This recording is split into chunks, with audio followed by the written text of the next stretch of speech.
Hey, how's it going? Welcome to News Act, Tuesday, 6th of July 2021. We're looking at the front of the papers. First up, New York Times, pictures some men out playing chess outside over the weekend, enjoying their new freedoms.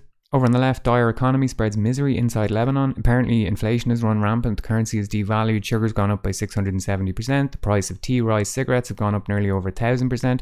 The World Bank have come out and said that this crisis could be one of the three most severe since the mid-19th century, unless the bankrupt economic system, which benefited a few for so long, could be reformed.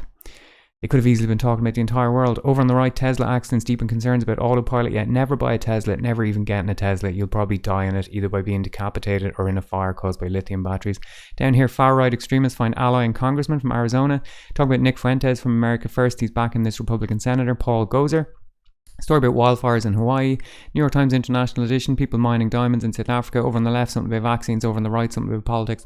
Down here, state-approved music for China's Centennial Bash, talking about all the cultural output for 100 years of the CCP. Apparently, Xi Jinping has said that artists should serve the cause of socialism rather than become slaves of the market. I think a lot of Western artists would agree with him. USA Today, Florida condo collapse. Something about the Trump charges, mask guidance. Wall Street Journal, Florida condo collapse. They demolished half of the building so they can search better. OPEC standoff puts United Arab Emirates in spotlight. Something to do with fixing the price of oil. Individual investors pour record cash into markets, buying meme stocks and stuff like that. Toronto Star from Canada, ice hockey, Wimbledon, vaccines. TEHRANTIMES, first we take Tel Aviv. Iran remains unmoved as Israel resorts to military threats. Article is basically saying that Israeli officials are trying to convince the US into bringing up the military option against Iran if it continued its nuclear activity. So same old story, I guess. Down here, China plans to form alliance with Iran, Pakistan and Turkey to undermine US hegemony. Best to look at that. Global Times, there he is. Dear leader Xi Jinping presenting an honorary flag, some policemen. Underneath that, government probe and death threats, price for opposing lab leak theory.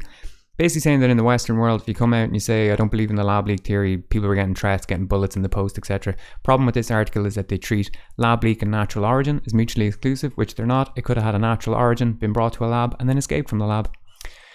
The Australian, something to do with Afghanistan pulling out and the people who helped them being left behind. A little bit of thirst post in here. That's the Olympic team. The women swimmers are heading off. The Olympics are happening this year, believe it or not, in a few weeks.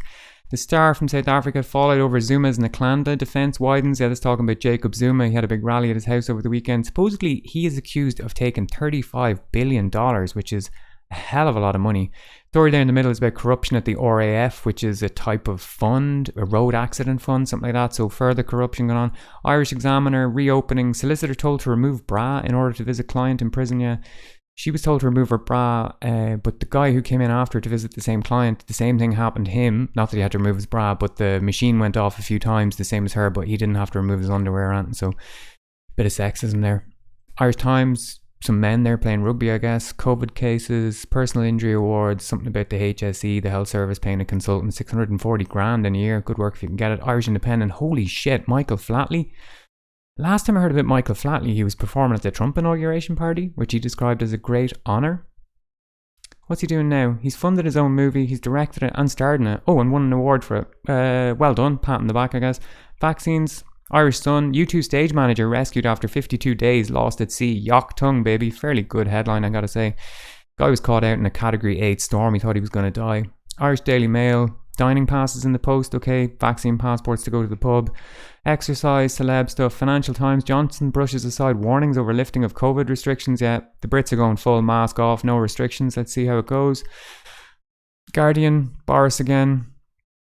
Independent, Boris again. 4 stories on the top. Enjoy your freedom even if it kills you. Okay. Green Party stuff. Something about Alaya. Something about holidays.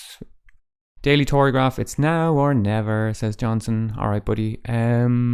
Officer under scrutiny for bombing response. That's to do with the Manchester Arena bombing. Ongoing inquiry. Apparently some guy, the head guy in charge, didn't tell the ambulance that it was a terrorist attack and they didn't arrive for 2 hours.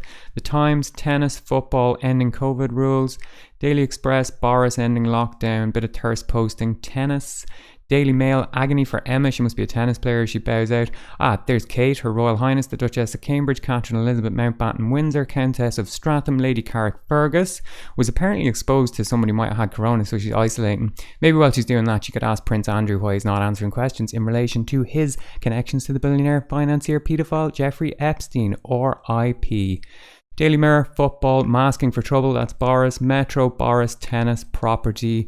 iMagazine, tennis, mask, blah blah blah, same stuff. Thankfully that's it for the day. If you want to stay off corporate or even state media, just click the link in the description. Alright, thanks, good luck.